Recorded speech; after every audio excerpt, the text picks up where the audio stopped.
అందరికీ నమస్కారం. మీ అందరికీ కూడా విజయదశమి శుభాకాంక్షలు. ఈరోజు అంటే ప్రతి సంవత్సరం కూడా విజయవాడ రావటం, ఇక్కడ అమ్మవారిని దర్శనం చేసుకోవటం నాకు కృష్ణరాజు గారికి అలవాటు. ఫ్యామిలీతో ఎన్నోసార్లు వచ్చాము. అదే కృష్ణరాజు గారు నేను ఎన్నోసార్లు వచ్చి అమ్మవారి కుంకుమ పూజ జరిపించుకోవడం, దేవి కట్మాలు చేయించుకోవడం. కృష్ణరాజు అలాగే నేను కూడా ఈరోజు రావటం, ఈరోజు కుంకుమ పూజ ఇక్కడ జరిపించుకున్నాను. అలాగే ఈరోజు మహాచండి అవతారంలో తల్లిని ఫస్ట్ టైం నేను చూడటం నాకు ఎంతో ఆనందాన్ని ఇచ్చింది. అదే అమ్మ ఆశీస్సులు. అలాగా దర్శనానికి వెళ్ళాము, మళ్ళీ ఇంకోసారి కూడా తీసుకెళ్ళారు వారు.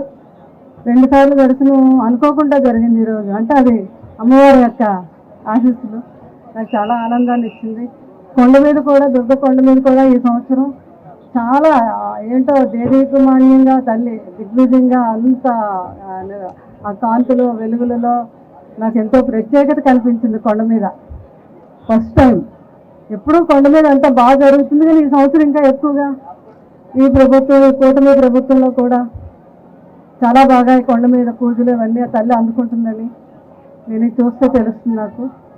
అలాగే అమ్మవారి ఆశీస్సులతో మీరందరూ, ప్రజలందరూ, మేమందరం కూడా ఆశీస్సులతో వర్ధిల్లాలని, ఆ అమ్మ మీ అందరికీ ఆయురారోగ్య అఖండ విజయములు ప్రసాదించాలని మనస్ఫూర్తిగా కోరుకుంటూ విజయదశమి శుభాకాంక్షలు మరొకసారి మీ అందరికీ తెలుపుకుంటూ సెలవు తీసుకున్నాను. థ్యాంక్ యూ అందరికీ. థ్యాంక్ యూ గారైనా ఒకటే కోరుకుందాం, అందరూ బాగుండాలి, అందులో మనం ఉండాలి అని. అదే నేను ఆ తల్లిని కోరుకుంటున్నాను.